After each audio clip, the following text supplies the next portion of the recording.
La place Laurent-Baudin, très fréquentée par les familles ou les touristes pour se détendre, elle offre une vue incontournable sur le Maroni, mais autrefois, elle avait un tout autre usage. C'est donc un hangar qui fait une vingtaine de mètres sur une quinzaine de mètres, qui est vraisemblablement lié à l'ancien ponton commercial qui se situait près de l'office de tourisme actuel, puisque l'office de tourisme actuel est en fait le bâtiment de l'ancienne douane.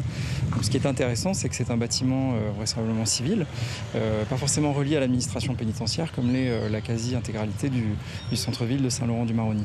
C'est un bâtiment en bois qui a été retrouvé, peut-être un entrepôt où les marchandises arrivant par le fleuve étaient stockées, comme l'attestent certains documents d'époque.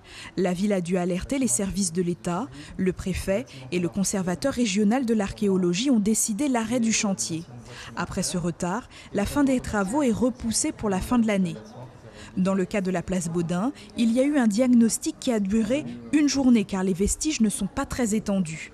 Depuis le 1er septembre, la municipalité a obtenu l'arrêté de reprise du chantier sous certaines conditions. Les mesures de protection qu'on a proposées, nous, au service de l'État, c'est de préserver complètement les vestiges donc, qui sont en sous-sol par un géotextile, donc, qui est une sorte d'enveloppe très légère sur laquelle on va couler la dalle de béton. Et après, nous, service de la ville, et notamment la direction du patrimoine, on se charge de mettre en valeur les vestiges, c'est-à-dire de formaliser au sol l'emplacement de cet ancien bâtiment et puis de réaliser un panneau d'interprétation en fait, qui permettent aux gens, au public, aux visiteurs de savoir ce qui se trouvait là et ce qu'ils ont sous leurs pieds. En attendant les panneaux, une fois recouverts et protégés sous une dalle de béton, les promeneurs du dimanche ne soupçonneront peut-être pas qu'ils fouleront une page d'histoire. Le bâtiment actuel de l'office de tourisme, le bâtiment qu'on a retrouvé